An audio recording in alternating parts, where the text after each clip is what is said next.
আসসালামু আলাইকুম and hello everyone, স্বাগত আমার চ্যানেল উইন স্লাইসার।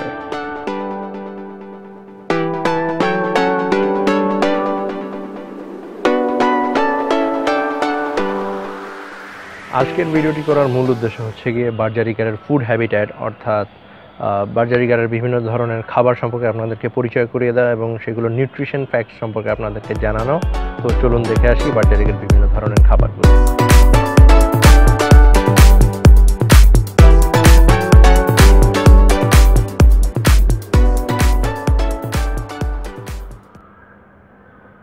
প্রথম এবং প্রধান খাদ্য বলতে যেটাকে বোঝায় সেটা হচ্ছে গিয়ে মূলত চীনা। সেটি হচ্ছে গিয়ে এটি আপনারা দেখতে পাচ্ছেন, এটিকে ইংরেজিতে প্রোসো মিলেট বলা হয়ে থাকে। তো এটি আমাদের দেশে চীনা হিসেবেই পরিচিত এবং এটি দেশেই উৎপাদিত হয়। এরপরে রয়েছে আমাদের কাছে, সেটি হচ্ছে গিয়ে কাউন বলা হয় এটাকে। এটিকে ইংরেজিতে প্রোসো মিলেট না, এগুলোকে ফক্সটেইল মিলেট বলা হয়ে থাকে। এরপর দেশি খাবারের মধ্যে আরেকটি রয়েছে, সেটা হচ্ছে গিয়ে সূর্যমুখীর বীজ। এগুলো বার্জারিকারের খুবই প্রিয় খাদ্য এবং বার্জারিকারকে খাবারের সাথে দিলে এগুলো খুব মজা করেই খায়। এরপরে দেশি খাবারের মধ্যে আরেকটি হচ্ছে গিয়ে ধান। এখানে বলে রাখা ভালো যে মানুষ সাধারণত নর্মাল ধান অথবা পোলাওয়ের চালের ধান যে কোনো একটি ব্যবহার করে থাকে। তো এখানে আমরা সাধারণ ধানই ব্যবহার করছি। এরপর আসুন কিছু এক্সোটিক বলতেই পারি এগুলোকে, সেই খাবারগুলোর দিকে নজর দেওয়া যাক। এখানে মিলেটের মধ্যেই কিছু প্রকারভেদ রয়েছে। এটাকে বলা হয় রেড মিলেট। এগুলোর নিউট্রিশন ফ্যাক্টস আমি কিছুক্ষণের মধ্যে আপনাদেরকে বলছি। তো এটি হচ্ছে রেড মিলেট। আর মিলেটের মধ্যে আরেকটি প্রকার রয়েছে, সেটা হচ্ছে গিয়ে হোয়াইট মিলেট। দেখতে পাচ্ছেন হোয়াইট মিলেটগুলো সাদা রঙেরই হয়ে থাকে। এছাড়া আরেকটি ইন্টারেস্টিং মিলেট, এটার নাম হচ্ছে গিয়ে জাপানিজ মিলেট। দেখতে অলমোস্ট কাছাকাছি হলেও এটার একটু নিউট্রিশন ফ্যাক্টস কিছুটা ভিন্ন। তো চলুন এবার আরও ইন্টারেস্টিং কিছু ইনগ্রিডিয়েন্টসের দিকে পা বাড়ানো যাক।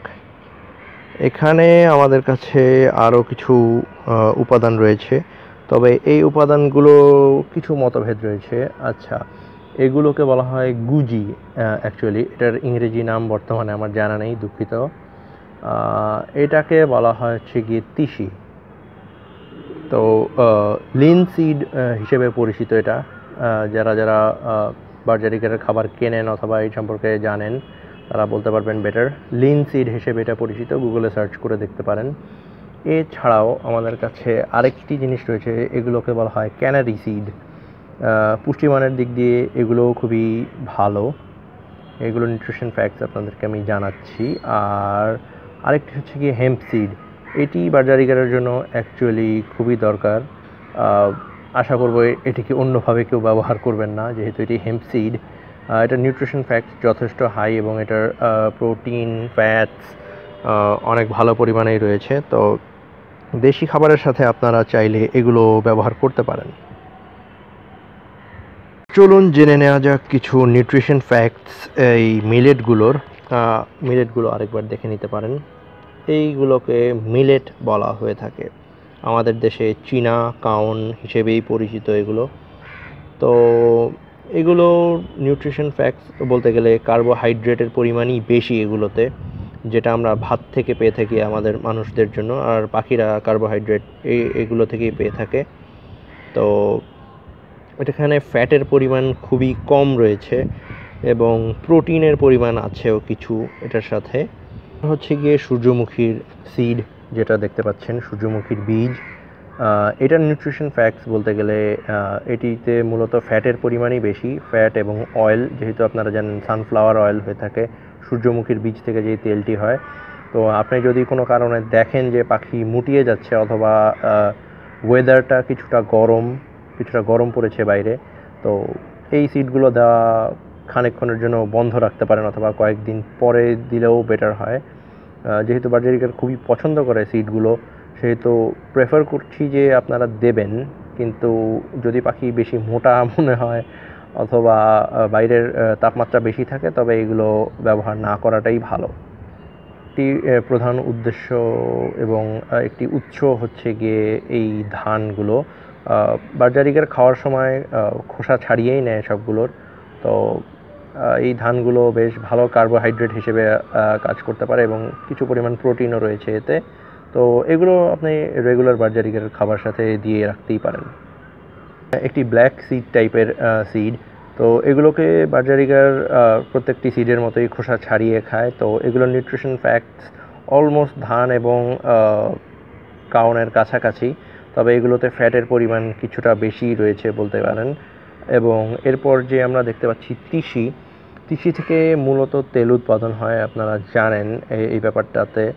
তো একই কথা এটার ক্ষেত্রেও প্রযোজ্য। যদি বাইরের তাপমাত্রা বেশি দেখেন তবে এগুলোর পরিমাণ কিছুটা কমিয়ে দেওয়া অথবা না দেওয়াটাই ভালো। শীতকালে কোনো সমস্যা হয় না সাধারণত, যেহেতু এগুলো পাখির বডিতে ফ্যাট সঞ্চার করতে সাহায্য করে। তো আপনারা এগুলো ব্যবহার করতে পারেন। দেখা যাক ক্যানারি সিড। এগুলোতে মূলত এনার্জির পরিমাণই বেশি, বেশ ভালো পরিমাণ কিলো ক্যালোরির এনার্জি রয়েছে এই সিডগুলোতে এবং এটি প্রোটিনের জন্য খুবই ভালো উৎস। তো ক্যানারি সিড আপনার সিড মিক্সে থাকতেই পারে। এগুলোকে খুঁজে বের করা খুব একটা কঠিন হবে না, আমি আপনাদেরকে বলে দিচ্ছি আপনারা কোথায় পাবেন এগুলো। তো canary seed very good for budgerigar birds health. Seed সম্পর্কে না বললেই না, এটি হচ্ছে গিয়ে হেম্প সিড। এটি হচ্ছে গিয়ে পরিপূর্ণ ভিটামিন ইতে এবং এটিতে বিভিন্ন ধরনের মিনারেল রয়েছে, যেমন magnesium, iron, zinc, calcium, phosphorus এগুলো।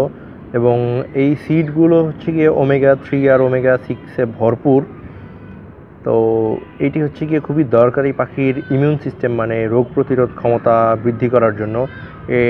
এবং পাখির যে ফেদার মানে ত্বক এবং পালকগুলো ভালো রাখা এবং এর বিভিন্ন নার্ভাস সিস্টেম এবং হার্ট, অর্থাৎ মানে স্নায়ুতন্ত্র এবং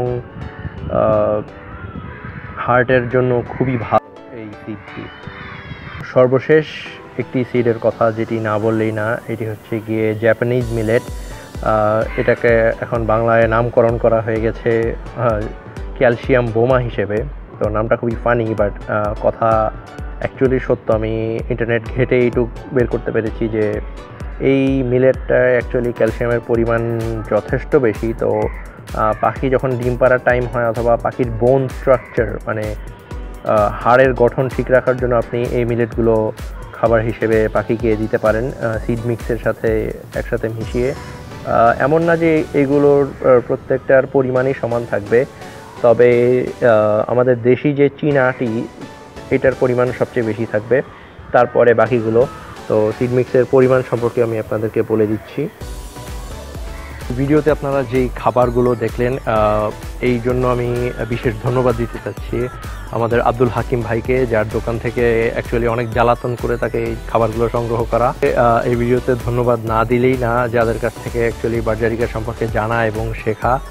প্রথমত সুলতান বাবু ভাই, যিনি আমাদের বার্জারিকা সোসাইটি গ্রুপটার প্রতিষ্ঠাতা, এটাকে সংরক্ষণ করেন এবং এই গ্রুপটাকে মেইনটেইন করেন। তো ধন্যবাদ বাবু ভাই আপনাকে। এরপরে হচ্ছে গিয়ে আমাদের সিনিয়র মোস্ট এক বড় ভাইয়ের মতো আমাদের ইলিয়াস জামান ভাই। আপনার হেল্প না থাকলে আসলে এগুলো ব্যাপারে ঘাটাঘাটি করা, এগুলোর ইন্টারেস্ট বাড়া আসলে পসিবল ছিল না।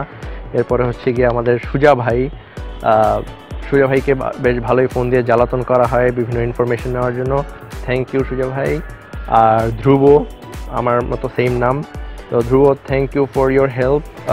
তোমাকেও বেশ ভালো জ্বালাতন করছি। আর যাদের নাম বলতে পারছি না অথবা আমার এই মুহূর্তে মনে পড়ছে না, ধন্যবাদ সবাইকে এই ভিডিওটি তৈরি করতে সাহায্য করায়। তো thank you everyone, keep watching, like, comment and share my video. Thank you.